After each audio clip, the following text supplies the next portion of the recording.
everybody, and welcome to the first video on the shooting theme, shooting sports theme if you like, for quite some time, probably about a year.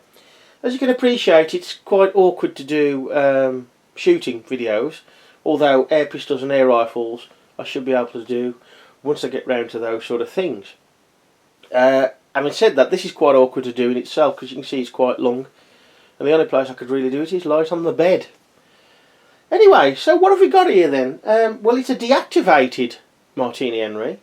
There is a reason for that. Originally, it would have been .45 570 caliber, and those of you who don't know, currently anyway, with the laws as they stand at the moment regarding firearms, you don't need a certificate, firearms certificate that is, to own an original .455 570, because essentially the caliber is obsolete. So in other words, it's useless. Now, if you check out YouTube, there is a chap in the States who makes the cartridges from other cartridges which are a near fit, and it takes a long time. In fact, just to show a couple of them, I think it's an hour video, but that's the sort of thing you would really like to look at if you were going down that route. And of course, if you were going to use it, it would have to be put on a firearm certificate. But the reason why this is deactivated, when in theory, well, more than theory, there's no need to be, is because it was a .22 LR caliber, .22 long rifle. There are markings on the rifle which I'll show you close up in a bit, but the earliest markings on here are stamped Enfield 1880, so that's just after, approximately 1 year after Rorke's Drift, Anglo-Zulu in 1879. Then it was changed to .303, which everybody probably knows, a .303 Lee Enfield rifle, for example. 1895 that was changed. Don't know by who, but then sometime after that, the rifle was converted for the NRA to .22 long rifle, new barrel, and I dare say it's probably heavier now than it was in its original caliber. And that was done by W.W. Greener in Birmingham, I would have thought. They're not in Birmingham anymore. Last time I looked, they were in Hagley, just outside Stourbridge. And perhaps quite a bit smaller than they used to be. So there we are, as I say, 1880 it appears to have been made, Enfield. 1895 caliber changed to .303, which was then the standard British Army caliber, and was obviously right through the First World War, the Second World War, probably until, maybe late 50s I would guess. I'm really guessing at that one, because then we started going other routes to do with I suppose NATO rounds and that sort of thing, and slightly different calibers and power, I suppose.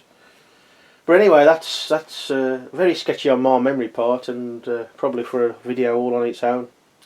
So because it was converted to a caliber, in this case the .22 finally, that's readily available, and still is now of course, and is the most popular round going probably in the world. It's still, or rather was, easy to obtain the ammunition, and therefore still have a use. So the barrel was changed, obviously to .22. You can see, I dare say you could see the barrel's a lot different. The fore end of the stock of course has been much shortened, and it's just been for a basic .22 target rifle. Nothing overly complicated, very simple. But I say this was deactivated, and it was deactivated about 1995. The rules on deactivating stuff has been changed somewhat now, but essentially the barrel's been blocked up big time. There's no firing pin. You can tell that by cocking the rifle, or rather I should say really now lowering the lever, the under lever, which you can still do, and it'll still make a click when you pull the trigger, but that's just releasing a spring. You just put a piece of paper when you've cocked it inside the breech. You slot it in and pull the trigger, and there's no mark on it whatsoever. And of course it has got a certificate to prove it's been deactivated. I dare say they do other things to it inside, you know, but the deactivation certificate is quite, I suppose, nice really, because it's from the Birmingham Proof House, which has a lot of history behind it, of course, and indeed a museum there, but you need so many to go around on a guided tour to get in there. Must get round to that one day. So what's the history of this one? Well, I don't know a lot other than what I've just told you. All I can tell you really, it's been in the family over about 20 years. I can more or less say exactly 20 years because, or maybe 19 really. It was bought, and I think it was 65 quid, mid-90s. So that would be at the earliest 1995, that's the date on the deactivated certificate, or deactivation certificate I should say. And since my dad died, I've kept this now for nearly 10 years myself, but I think it's time to move it on for somebody else to look after it, which isn't a lot. Occasional polish and a drop of oil. It's just an ornament really, a nice ornament, a fairly heavy one as well I must say. Certain things have not been done very well on it. The rear sight is, well, a right botch job really. There's not a lot to tell you about it. The rear stock is quite a nice bit of wood there. It's just a bit of intriguing historical piece of kit really, I suppose. Now I think it was 65 quid about 19 years ago, and I have seen ones in original calibre going back about 10-12 years in antique shops. That was about 600 quid, and I know a few years back there was a large shipment or shipments going around from Nepal with them, still in the original calibre, all waxed up with yak wax. But again, if you're going to use it, it's very expensive. I believe somebody in the States does make the cartridges, but they are very expensive. I suppose the market is tiny these days. Interesting, and I dare say they wouldn't be black powder, they would be smokeless powder now, and you would need to get the rifle tested and proofed just for your own sake, let alone anybody else's. But of course that's another story. Nothing really to say much about the rifle. It's in well used condition. So there you are. I think you can just about see fairly faint. Well, the Enfield's alright I suppose, but the date's a bit thin. Very faint really. Enfield 1880, that's the earliest mark I can find on the rifle. Obviously we know the barrel is a later edition, a weighty one at that. There, just to the left of the date stamp there, you can see the cock or cocking indicator, show you whether it's cocked or not.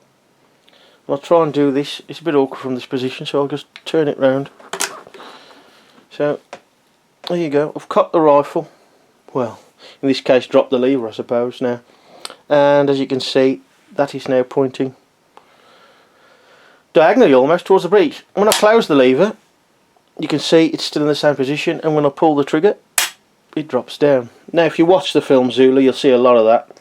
Of course, there's no recoil really, because I was using blanks a lot, although perhaps they should have used live rounds in shots where they could have done, just to give you the better effect, although maybe the calibre was pretty hard to get hold of then, that calibre of ammunition.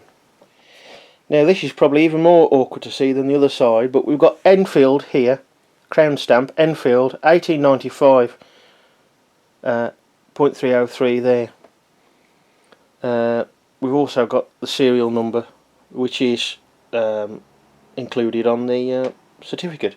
Now what you can see, and it's probably the first thing you saw there, where it says there, converted for the NRA by W. Greener, and there's plenty of proofing marks on it and stamps. There's the breech, or the ramp leading to the breech. I'm going to have to do this slightly off camera, it is awkward to do. Oh, that's not so bad, is it? I'll drop the lever, and as you can see it's dropped down.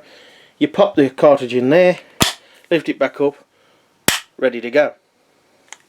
Now, what happened with these were they used to get quite hot, and the cartridges used to stick in the breech, and you used to have to, or like I say, like I used to have to, like I was there, you get out with your bayonet, apparently. But a decent rifle, certainly quite accurate, to a limited range with a black powder perhaps, but not a bad rifle at all, and certainly beats a muzzle loader. And I do remember years ago, just pop the rifle down there so you can see the action open.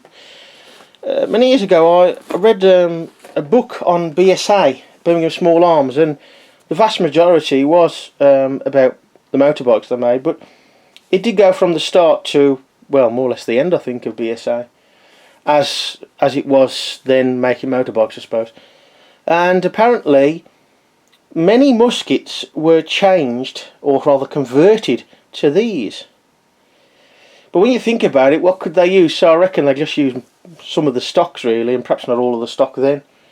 But my dad wouldn't believe it. I said, well, it was in this book, and it was all about BSA, and it was as thick as a doorstep, it was, this book. So there's the action there. And you see the reasonable bit of wood on the back end there. And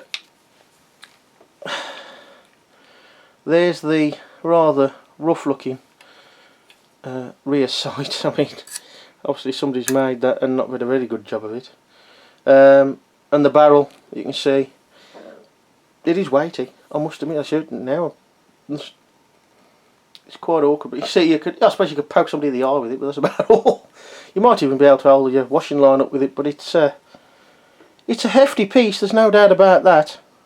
So there we go, folks. I've had it for about 10 years. Time for somebody else to give it a once over with an oily rag occasionally and a bit of polish. No real value in it at all. It's just a nice little thing. Well, say little, long thing. Quite a weighty thing. I reckon it probably weighs about, oh, I'm thinking of some of my air rifles, I would say £12 probably it weighs on its own, at a guess.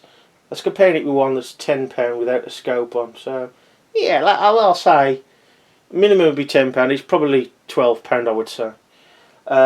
Completely useless, but nice to look at. Bye for now.